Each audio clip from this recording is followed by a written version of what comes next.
आपण जदि भद्रकाली देखा चरंपा जाती आपण मैंने प्रथमे माँ पत्थरकाली को दर्शन करने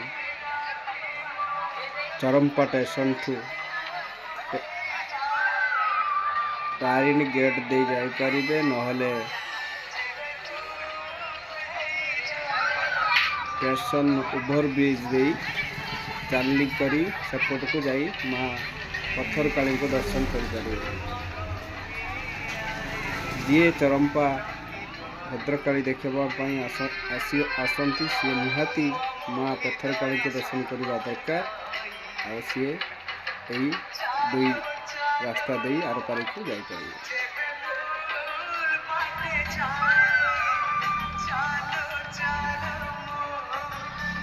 माँ पत्थरकाली का सिंहद्वार देखिपे बहुत सुंदर सजा माँ पत्थरकाली आविर्भाव बहु पुरातन युग ही आसी।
विजुअल दिन में उठा जाइए राति प्रबल भिड़ हो जाए या भीतर को पशि होनी बहुत जाम हो जाए। तापर आपण हाईस्कूल पड़िया काली मंडप आपण केमिति जीवे मेन रोड रू प्राय 50 मीटर दूर रे हाईस्कूल पड़िया निकट काली माँ आ गोटे सुंदर मेढ़ आपण मैंने देखिपारे बहुत सुंदर सजा लगी मीना बजार भी पछपटे बहुत सुंदर भाव खेलना फेलना सब लगी आपण मैं भी एंजय कर राति आसिलु।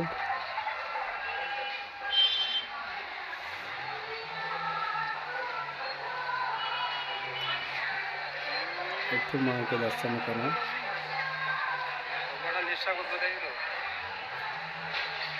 निशार कमिटी एक्सीडेंट होती निशा करके मद्यपान ता विषय संक्षेप लिखा जाए माँ को देखिपे माँ काली एक प्रतिष्ठान मूर्ति होती।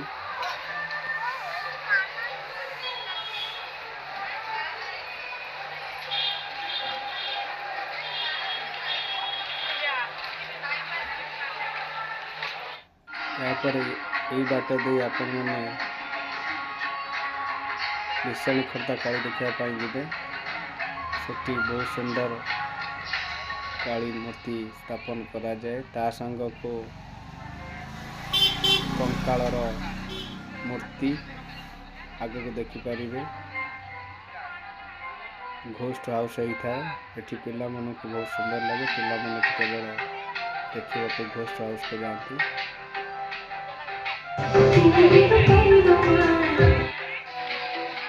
ये होचंदी विशाल खोर्धा काली मंडप।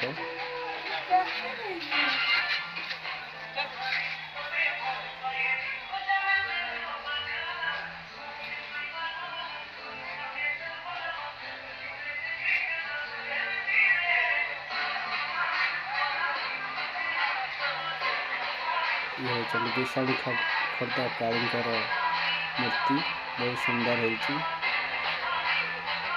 ୟାପରେ ଆମେ ଘୋଷ୍ଟ ମାନଙ୍କର କୀର୍ତ୍ତନ ଦେଖିବା। ଏଠି କେମିତି ନର୍କ ଯନ୍ତ୍ରଣା ଦିଆଯାଏ ତାର ଗୋଟେ ପ୍ରତିଛବି ଅଙ୍କା ଯାଇଛି ସୁନ୍ଦର ଭାବରେ।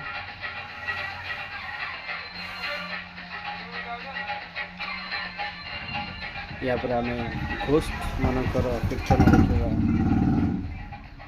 ଏଇଟା ମୁଁ ତ ଦିନରେ ଉଠେଇଛି, କିଛି ମ୍ୟୁଜିକ୍ ଦିଆଯାଇନି। ଆପଣମାନେ ସନ୍ଧ୍ୟାରେ ଗଲେ ଏହାର ଏନ୍ଜୟ କରିବେ। ମ୍ୟୁଜିକ୍ ସନ୍ଧ୍ୟାରେ ହିଁ ଆରମ୍ଭ ହୁଏ।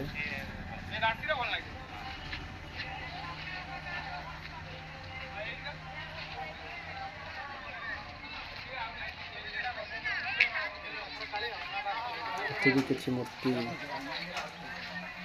ତିଆରି ହୋଇଛି, ସୁନ୍ଦର ମୂର୍ତ୍ତି।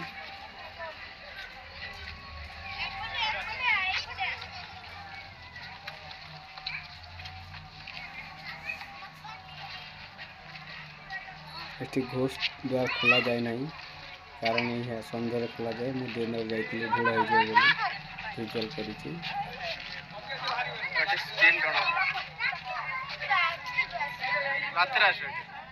ୟା ପରେ ସବୁଠୁ ସୁନ୍ଦର ତୋରଣ ସହିତ ସୁନ୍ଦର କାଳୀ ମେଢ଼ ହୁଅନ୍ତି ଏରେଇରେ।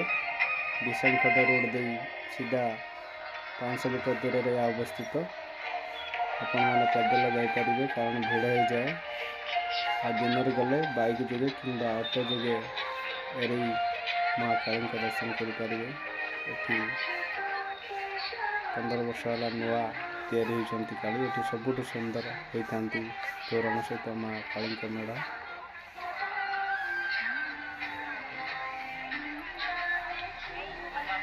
ଆଉ ସେଲ୍ଫି ପଏଣ୍ଟ ବି ଏଠି ତିଆରି ହୋଇଥାଏ।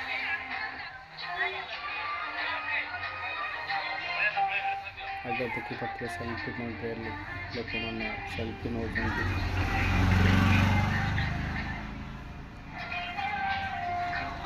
ହେଉଛନ୍ତି ଏରେଇ କାଳୀ।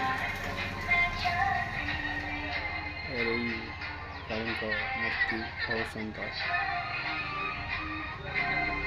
ମା ଭଦ୍ରକାଳୀ କହିଲେ ଆମର ଚରମ୍ପାରେ ନୁହେଁ, ଆମକୁ ଭଦ୍ର